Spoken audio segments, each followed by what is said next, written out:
صلی علی رسول الکریم اما بعد اعوذ باللہ السمیع العلیم من الشیطان الرجیم من حمزہ ونفخہ ونفثہ بسم اللہ الرحمن الرحیم باب ما جاء فی عیش رسول اللہ صلی اللہ علیہ وسلم۔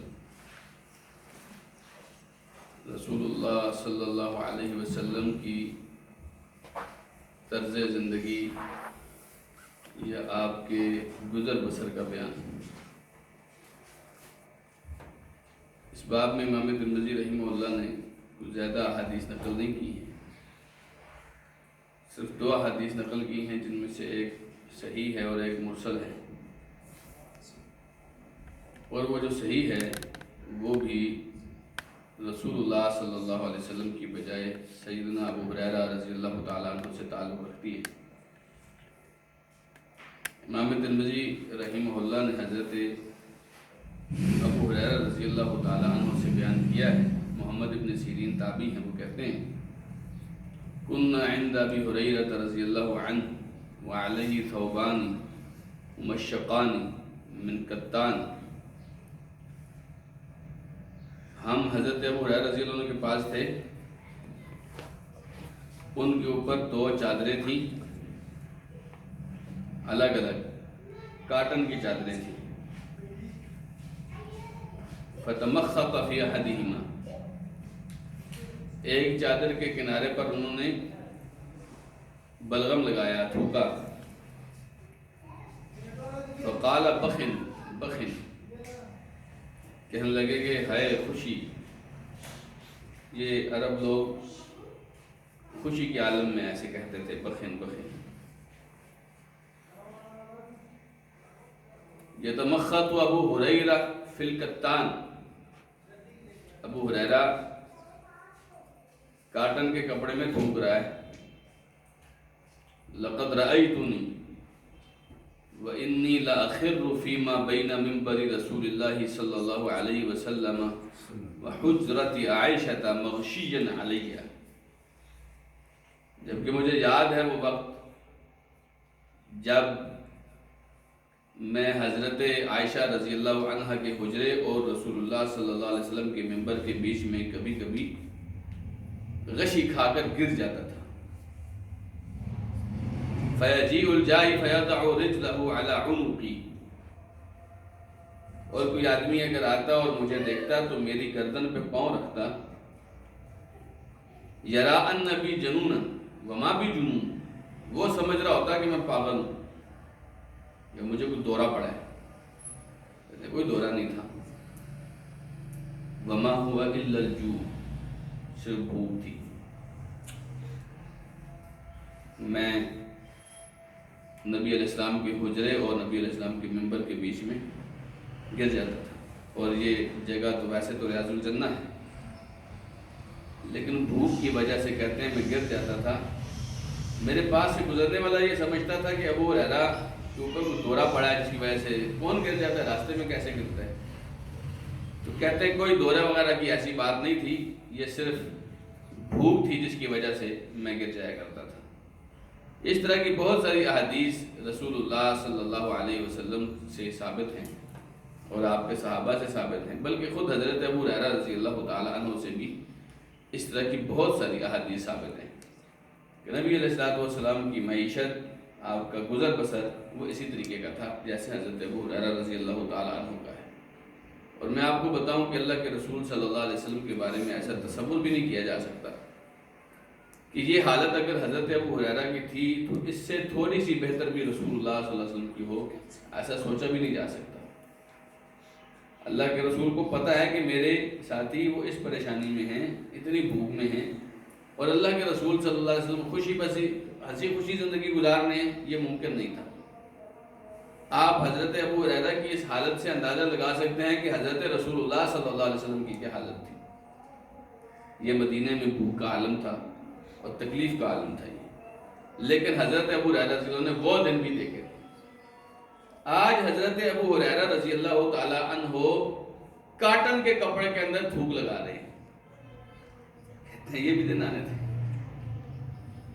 وہ دن جب میں بھوک سے گر جاتا تھا اور آج مجھے اتنی نعمتیں میسر ہیں۔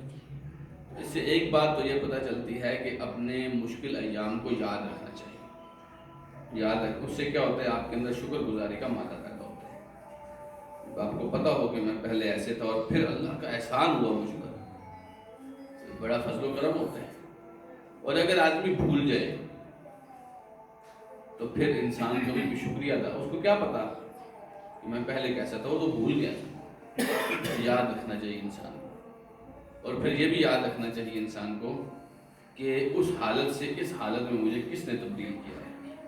اور یقیناً یہ دن اللہ تعالیٰ نے فرمایا تلک الایام نداولها بین الناس، یہ جو دن ہے فرمایا ہم لوگوں کے بیچ میں ان کو گھماتے رہتے ہیں.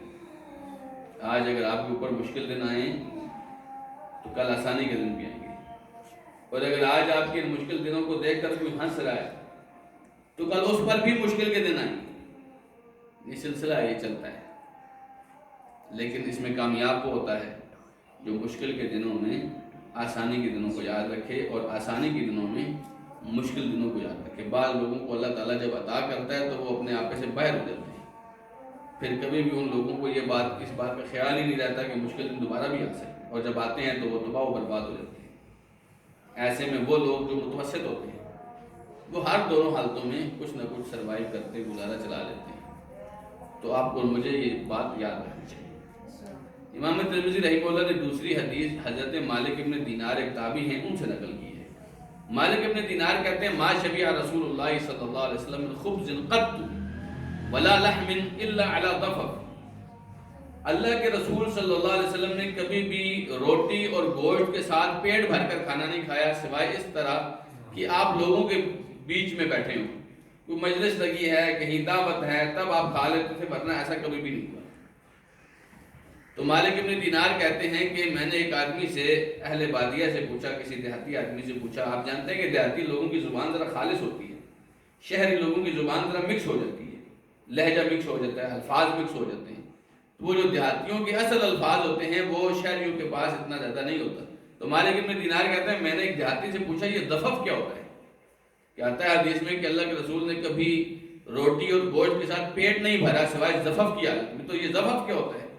تو کہتے ہیں انہوں نے بتایا کہ ان یتناول مع الناس، کہ آدمی اگر لوگوں کے ساتھ مل کر کھا رہا ہو تو پھر کبھی اللہ کے رسول کھا لیتے تھے، وگرنہ نہیں کھایا کبھی اللہ کے رسول. اور یہ باتیں تو بہت معروف ہیں.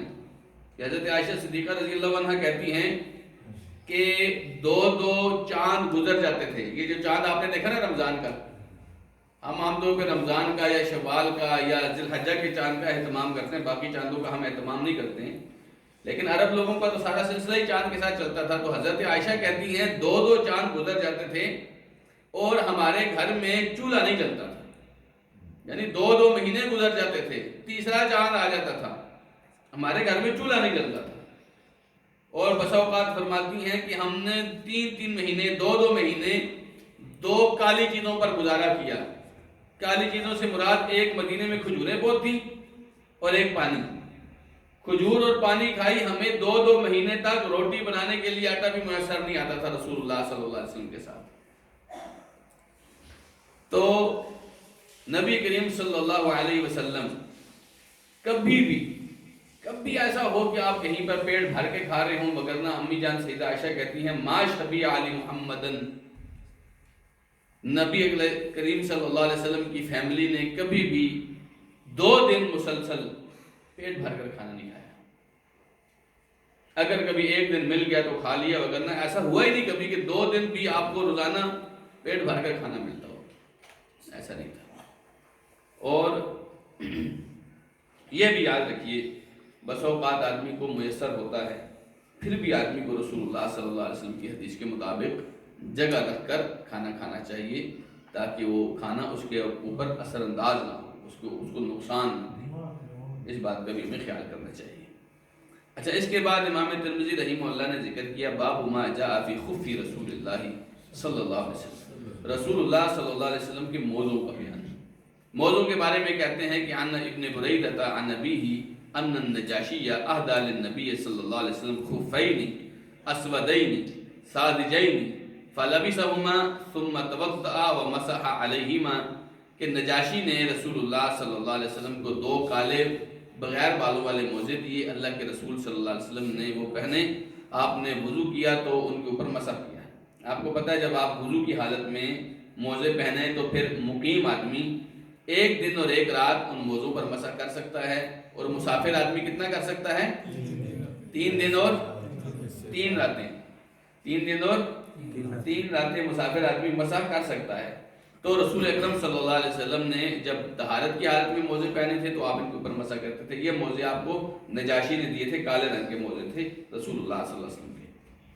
اچھا، امام شافعی حضرت مغیرہ بن شعبہ رضی اللہ عنہ سے بیان کرتے ہیں کہ اہدا دحیۃ للنبی صلی اللہ علیہ وسلم، دحیہ کلبی نے نبی کریم صلی اللہ علیہ وسلم کو ہدیہ دیا خفین، 2 موزے، فلبسہما، آپ علیہ الصلوۃ والسلام نے وہ موزے پہنے۔ ایک اور روایت میں حضرت عامر کہتے ہیں وجبۃ، کہ نبی علیہ الصلوۃ والسلام کو دحیہ نے موزے بھی دیے اور ایک جبہ بھی دیا۔ فلبسہما، اللہ کے رسول صلی اللہ علیہ وسلم نے دونوں چیزیں پہنی، حتی تخرقا، یہاں تک کہ وہ دونوں بوسیدہ ہو گئے، اتنا عرصہ آپ پہنتے رہے، اتنا عرصہ پہنتے رہے کہ وہ پرانے ہو گئے۔ لا یدری النبی صلی اللہ علیہ وسلم آدکی ہما ام لا، آپ کو تو اتنا بھی نہیں پتا تھا کہ یہ جو موزے ہیں یہ کسی جانور کو حلال کر کے اس کی کھال کے بنائے گئے ہیں یا حلال کیے بغیر بنائے گئے ہیں، اتنا بھی آپ علیہ السلام کو پتا نہیں تھا۔ اصل میں جو چمڑا ہوتا ہے، چمڑا جانور کا جو چمڑا، اس چمڑے کو آپ استعمال کر سکتے ہیں چاہے آپ نے اس کو حلال نہیں بھی کیا۔ چمڑے کے علاوہ گوشت، چربی، ہڈیاں وہ نہیں استعمال کر سکتے، لیکن جو چمڑا ہے، اس کی جو کھال ہے، وہ اگر مردار جانور بھی ہے اس کا بھی استعمال کیا جا سکتا ہے، بلکہ حرام جانور کا بھی کیا جا سکتا ہے۔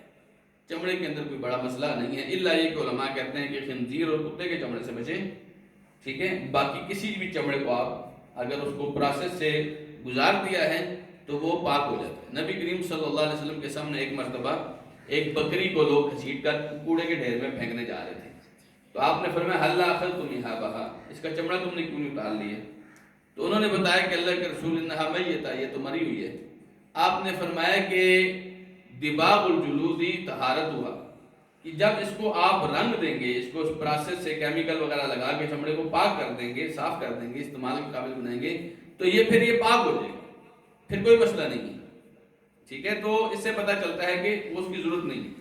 تو اللہ کے رسول صلی اللہ علیہ وسلم کو نہیں پتا تھا کہ یہ حلال جانور کا ہے، حلال کیا ہوا جانور ہے یا حلال کیا ہوا نہیں ہے، بس آپ نے وہ 2 موزے پہنے اور اتنے عرصے تک پہنتے رکھے آپ نے کہ وہ بوسیدہ ہو گئے۔ اس سے پتہ چلتا ہے کہ کوئی آدمی اگر آپ کو تحفہ دے تو اس کے تحفے کی قدر کرنی چاہیے، اور بہتر یہ ہے کہ اس کو پہنا بھی جائے، اگر یہ ضروری نہیں ہے۔ اللہ کے رسول صلی اللہ علیہ وسلم بسا اوقات تحفے کو وہ دوسرے صحابہ کو دے دیا کرتے تھے، یہ ضروری نہیں ہے، لیکن بہتر یہ ہے کہ اس کو پہنا جائے۔ صحابہ کرام خوش ہوتے تھے، دینے والا، تحفہ دینے والا وہ دیتا ہی اس لیے ہے کہ آپ اس کو پہنیں تو اس سے اس کو خوشی ملتی ہے، تو اس تحفے کو ایسے استعمال کرنا چاہیے۔ اب آئیے رسول اکرم صلی اللہ علیہ وسلم کے جوتوں کے متعلق، باب ما جاء فی نعل رسول اللہ صلی اللہ علیہ وسلم، اللہ کے رسول صلی اللہ علیہ وسلم کے جوتے کیسے ہیں؟ حضرت انس رضی اللہ عنہ سے قتادہ کہتے ہیں میں نے حضرت انس سے کہا کیف کان نعل رسول اللہ صلی اللہ علیہ وسلم، اللہ کے رسول کے جوتے کیسے تھے؟ کہتے ہیں لہما قبالان، اس کے 2 تسمے تھے، 2 تسمے تھے۔ 2 تسموں سے کیا مراد ہے؟ ایک تو پرانے زمانے میں آپ جانتے ہیں کہ زیادہ اوپر والا حصہ بنانے کا اتنا انداز نہیں تھا ان کے پاس، تو تسموں کو نیچے کوئی لکڑی وغیرہ کا، کوئی چمڑے وغیرہ کا نیچے سے بنا کے، سول جسے آپ کہتے ہیں، وہ بنا کے اس کو پھر تسموں سے باندھ دیا کرتے تھے۔ ایک تو یہ انداز ہے۔ دوسرا انداز بعض علماء نے اس سے مراد لیے، جیسے ہماری کینچی چپل ہوتی ہے، کینچی چپل ہوتی ہے نا ہماری، اس کے 2 تسمے سے آئے ہوتے ہیں۔ ہمارے شیخ فرمایا کرتے تھے تسمے سے مراد یہاں پر بدر ہے، بدر سمجھتے ہیں نا، جو پیچھے کھیڑیوں کے پیچھے باندھا جاتا ہے، تو اصل میں وہ جوتے کو قابو کرنے کے لیے تسمے یا بدر وہ 2 تھے نبی علیہ السلام کے جوتے میں۔ علماء کہتے ہیں کہ جیسے ہمارے کینچی چپل ہوتے ہیں، دونوں سائڈوں سے آتے ہیں، اس طرح کے تھے نبی علیہ السلام کے جوتے۔ حضرت عبداللہ ابن عباس کہتے ہیں کان لنعل رسول اللہ صلی اللہ علیہ وسلم قبالان مثنی شراکہما، نبی کریم صلی اللہ علیہ وسلم کے 2 جوتے کے 2 تسمے تھے، اور ان دونوں تسموں کو آگے سے جا کے موڑا ہوا تھا۔ تو آپ جانتے ہیں کینچی چپل کے جو ہوتے ہیں، بدر ہوتے ہیں، ان کو آگے سے جا کے آپ گول موڑ کر کے اس سوراخ کے اندر ڈال کے اس کو باندھ دیتے ہیں۔ تو کہتے ہیں کہ ان دونوں کے تسمے جو تھے وہ ایسے تھے۔ اسی طریقے سے حضرت ثابت ابن ثابت بنانی کہتے ہیں. حضرت عیسیٰ ابن طہمان ایک تابعی ہے، کہتے ہیں اخرج الینا انس بن مالک نعلین جرداوین لہما قبال، کہ حضرت انس رضی اللہ عنہ نے 2 جوتے ایک دفعہ دکھائے، ان جوتوں کے اوپر کھال کے وہ دھاگے یا وہ کھال کے بال نہیں تھے، چمڑے کے بنے ہوئے تھے لیکن اس کے اوپر بال نہیں لگے تھے. پرانے زمانے میں بال اتارنے کی اتنی زیادہ رواج نہیں تھا، وہ بہت مشکل ہوتا تھا نا بال اتار کر آپ جوتے پہنے. لیکن نبی علیہ الصلوۃ والسلام کے ان دونوں جوتوں کے اوپر بال نہیں تھے، چمڑے کے تھے لیکن اوپر بال والے چمڑا نہیں تھا اس کا. تو اس کہتے ہیں کہ وہ ہمیں دکھائے اور ان کے 2 بدر تھے، 2 تسمے تھی ان کی. تو فحدثني ثابت بعد عن انس انہما کانتا نعل النبی صلی اللہ علیہ وسلم. عیسیٰ ابن طہمان کہتے ہیں مجھے بعد میں ثابت نے بتایا، ثابت جن کے ساتھی تھے، انہوں نے بتایا کہ حضرت انس نے فرمایا تھا کہ یہ نبی کریم صلی اللہ علیہ وسلم کے جوتے. تو حضرت انس رضی اللہ تعالیٰ عنہ نے نبی کریم صلی اللہ علیہ وسلم کے جوتے سنبھالے ہوئے تھے، اور ان جوتوں کا انداز کیا تھا، 2 تسموں والا تھا، اور اس کے جو تسموں کے اوپر یا بدر یا چمڑے کے اوپر جو تھے وہ بال نہیں تھے، وہ بال اتارے ہوئے تھے. ممکن ہے اتارے ہوئے بال زیادہ قیمتی ہوں، قیمتی چمڑا شمار ہوتا ہو، کیونکہ اس ٹائم بال اتارنا ایک مشکل طریقہ ہوتا تھا، تو اس لیے عام طور پہ لوگ بالوں والے پہنتے تھے.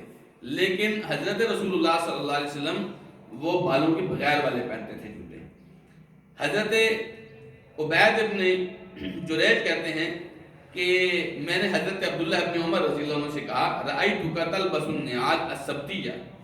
سبتی ایک جوتوں کا انداز ہوتا تھا جو اسی طریقے سے چمڑے بالوں کے بغیر والے چمڑے کے جوتے ہوتے تھے.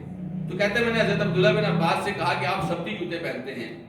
تو انہوں نے کہا انی رأیت رسول اللہ صلی اللہ علیہ وسلم یلبس النعال التي ليس فيها شعر. میں نے رسول اللہ صلی اللہ علیہ وسلم کو دیکھا آپ بغیر بالوں والے جوتے پہنتے تھے. وَيَتَوَضَّأُ فِيهَا وَأَنَا أُحِبُّ أَنْ أَلْبَسَهُمَا. اور اللہ کے رسول صلی اللہ علیہ وسلم انہی جوتوں کو پہنے ہوئے وضو کرتے تھے، تو میری بھی خواہش ہوتی ہے کہ میں ایسے جوتے پہنوں. تو اس سے پتہ چلتا ہے کہ صحابہ کرام رسول اللہ صلی اللہ علیہ وسلم کے جوتوں تک میں آپ کی اتباع کرنے کے کتنے خواہشمند ہوتے تھے. اب جوتے تو جوتے ہوتے ہیں نا، آپ کو جو پسند ہے آپ وہ پہنیں، لیکن صحابہ کرام جوتوں میں بھی اس بات کا خیال کرتے تھے اللہ کے رسول صلی اللہ علیہ وسلم کیسے جوتے پہنتے ہیں، تو وہ جوتے بھی پھر وہی پہننے کی کوشش کرتے تھے جو جوتے رسول اکرم صلی اللہ علیہ وسلم پہنا کرتے تھے. اسی طرح حضرت ابو ہریرہ رضی اللہ عنہ کہتے ہیں کان لنعل رسول اللہ صلی اللہ علیہ وسلم قبالان. اللہ کے رسول صلی اللہ علیہ وسلم کے جوتے 2 تسموں والے تھے. اسی طرح عمرو بن حنیف کہتے ہیں رأیت رسول اللہ صلی اللہ علیہ وسلم یصلی فی نعلین مبسوطتین. میں نے رسول اللہ صلی اللہ علیہ وسلم کو دیکھا آپ 2 جوتوں کے اندر نماز پڑھ رہے تھے، یہ 2 جوتوں کے اوپر پیمن لگے ہوئے تھے، موچی سے سلوائے ہوئے تھے یہ دونوں جوتے. ٹھیک ہے، تو اس سے پتہ چلتا ہے اللہ کے رسول صلی اللہ علیہ وسلم. ہم نے کل چادر کے بارے میں بھی پڑھا تھا نا کہ آپ نے اتنی پرانی چادر پہنی ہوئی تھی کہ اس کا رنگ بھی اترا ہوا تھا، پڑھا تھا نا ہم نے کل. آج ہم نے پڑھا کہ اللہ کے رسول صلی اللہ علیہ وسلم نے 2 موزے آپ کو ملے، تو وہ موزے آپ نے وہ اتنی دیر تک پہنے موزے اور جبہ کے جب تک وہ پرانے نہیں ہو گئے. اور آج ہم کیا پڑھ رہے ہیں، اللہ کے رسول صلی اللہ علیہ وسلم کے جو جوتے تھے وہ کیا تھے، پیون لگے ہوئے تھے. اس سے پتہ چلتا ہے کہ اللہ کے رسول صلی اللہ علیہ وسلم کسی بھی چیز کو اس حد تک استعمال کرتے تھے جب تک وہ استعمال کے قابل ہے. بلکہ آپ کو میں بتاؤں اللہ کے رسول صلی اللہ علیہ وسلم جب کسی کو نیا لباس پہنے ہوئے دیکھتے تھے تو اس کو دعا دیا کرتے تھے. دعا کیا دیتے تھے، آپ فرماتے تھے تبلی ویخلف اللہ تعالی، تبلی ویخلف اللہ تعالی. اتنا پہنو کہ یہ پرانے ہو جائیں، اور یہ جب پرانے ہو جائیں تو اللہ تمہیں اور دے دے. یہ نئے کپڑے پہننے والے کو رسول اکرم صلی اللہ علیہ وسلم دعا دیا کرتے تھے. تو آپ کو یہ بات بھی پسند تھی کہ آپ پرانے تک کپڑے پہنیں جو کپڑے پہنے جا سکتے ہیں. اس حد تک آپ علیہ السلام کیونکہ آپ علیہ السلام اس بات کو پسند نہیں کرتے تھے چیزیں ضائع کی جائیں. بلکہ جب حضرت ابو بکر صدیق رضی اللہ تعالی عنہ فوت ہوئے تو حضرت ابو بکر صدیق رضی اللہ عنہ نے کہا کہ مجھے کسی پرانے کپڑے میں کفن دینا، میرے لیے نیا کفن نہ بنانا، مجھے کسی پرانے کپڑے میں کفن دینا، کیونکہ نئے لباس کے زندہ لوگ زیادہ حقدار ہیں، ان کو زیادہ نیا لباس چاہیے ہوتا ہے. مجھے کیا ہے، مجھے کسی بھی کپڑے میں کفن دے دینا، میں چلا جاؤں گا. تو صحابہ کرام اس بات کا خیال کرتے ہیں، یہ اسراف کے خلاف ہے. اور آپ کو پتہ ہے اسراف جو ہے وہ اللہ کے رسول کو پسند نہیں ہے. تو یہ عاجزی بھی ہے، یہ میانہ روی بھی ہے، یہ قناعت بھی ہے، اور سب سے بڑی بات یہ رسول اللہ صلی اللہ علیہ وسلم کی سنت بھی ہے، طریقہ کار بھی ہے. اس میں آپ کی شان کی کمی نہیں ہوتی. اصل میں ہمارا معاشرہ ایسا غلط ڈگر پہ چل گیا ہے کہ ہم تو جب تک آدھی پلیٹ کھانے کی نہ چھوڑ دیں ہم سمجھتے ہیں کہ کوئی وہ بندہ مجھے دقیانوس سمجھے گا کہ یہ کون سا پینٹ سے اٹھ کے آ گیا دیہاتی اٹھ کے آ گیا پینڈو ہے، اس کو پتہ ہی نہیں کھانا کیسے کھاتے تھے، وہ آخری تک وہ کھا رہا ہے. ہمارے ہاں یہ انداز ہوتا ہے، کپڑے تھوڑے سے پرانے ہو جائیں تو ہمیں لگ رہا ہوتا ہے پتہ نہیں معاشرے والے ہمیں قبول ہی نہیں کریں گے، لیکن رسول اللہ صلی اللہ علیہ وسلم کا انداز کچھ ہوتا ہے. اسی طرح اللہ کے رسول صلی اللہ علیہ وسلم نے حضرت ابو ہریرہ بیان کرتے ہیں اللہ کے رسول نے فرمایا لا يمشين احدكم في نعل واحدة لينعلهما جميعا او ليحفهما جميعا، کوئی آدمی بھی ایک جوتی پہن کر نہ چلے، ایک جوتی پہن کر نہ چلے.